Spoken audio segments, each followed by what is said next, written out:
5 minutes or so looking at a cathode ray tube and how it works, and you've got to know the different parts of this for your leaving cert. Okay? Yeah. We apply a voltage at two different parts of it for two different reasons. The first thing we want to do is we want to heat up a small piece of metal here in order to excite the electrons so the electrons jump off it. The bottom is at about 6 volts. So I just hook those 6 volts from there back into the back here. Okay? And what's now happening as soon as I turn it on is, in fact, if we can turn the lights off. So you can't see exactly where the light filament is, but you can see the orange glow inside there. Yeah. So there's a little filament inside there that's lighting up. Okay, so we need that for a reason. So if we turn the lights back on, just for now. So I just wanted you to make sure that you can see the filament lighting up. So there's 6 volts being applied to that. As a result of that heating up, there are electrons flying off. What is that process by which electrons are fired off the top of a hot metal? Thermionic emission. So there's electrons going off in all different directions. I want to attract those electrons all the way over here. This happened over 100 years ago, and it was one of the seminal experiments which verified that electrons actually existed. And it was a guy called J.J. Thomson was one of the first guys to carry out this experiment and realize its significance.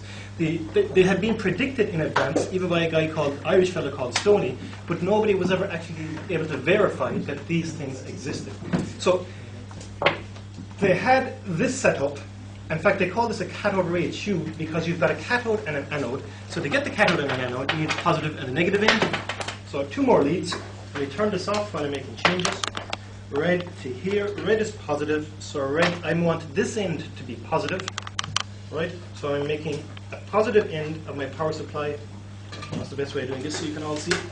Over here somewhere. So that's going to be my positive. Is that the anode or the cathode? Anode, so I've got to make this end of it negative, so black is the negative end. So I double up my blacks there, and I put it back down in here. So basically I've got 2 circuits, one for my filament to heat it up at 6 volts, the other is going to be a couple of 1,000 volts between here and here. Okay? And when I turn this guy on, let me turn the voltage down to the bottom to begin with. So at this stage, my voltage is pretty low. I'll turn it up to about 0.26 kilovolts, which is 250 volts. So we're not seeing anything. So electrons are being accelerated in all directions, but not enough of them are being accelerated all the way over here to be seen on the screen. In fact, some of them might even be excited and are getting accelerated beyond the anode, and they're coming back again. What we want to do is accelerate them with such momentum that they keep going to the end. So what I've got to do is turn up the voltage. So for that to happen, I need the lights off again, please, Jennifer.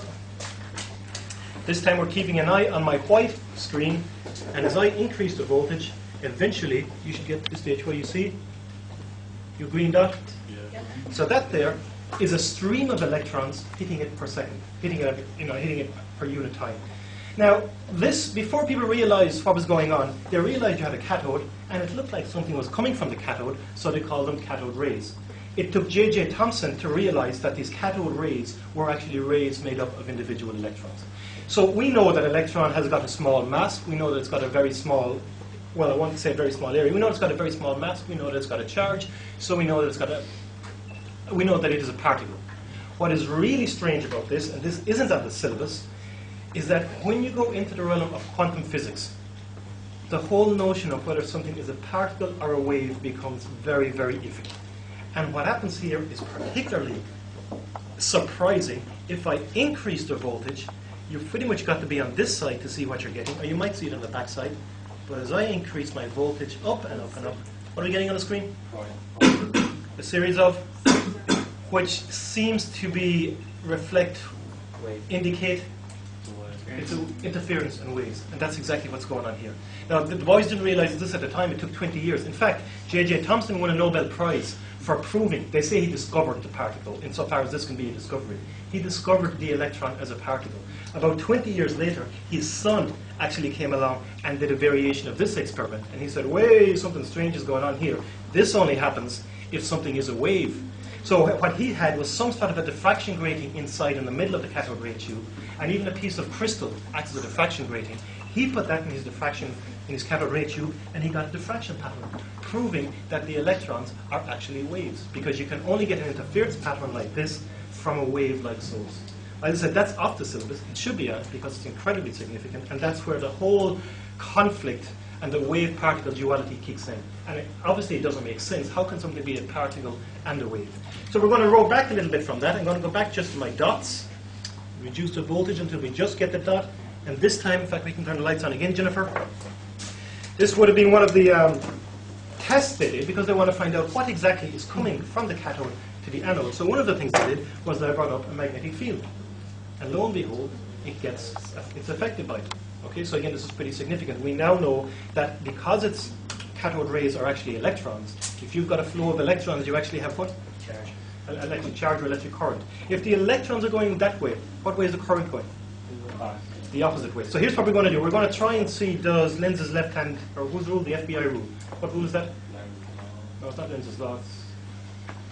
Is it called something, or is it just called the FBI? The left-hand rule. Yeah. Fleming's left-hand rule. Thank you very much. Fleming's left-hand rule. So according to this, my current is going in that direction. So FBI, so I must get my current going that way.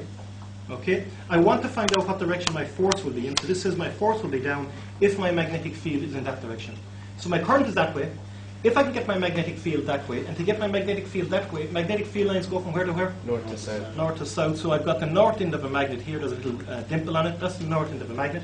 So if I bring my north end of a magnet there, it means lines go from north to south in that general direction. So magnetic line is going in that direction. My current is going back that direction, back towards the table. So if I've got this done right, my electron should go in what direction? Down. And you bring it in, and down it goes. So again, it's indicating that it is some part of a flow of charge that you've got here.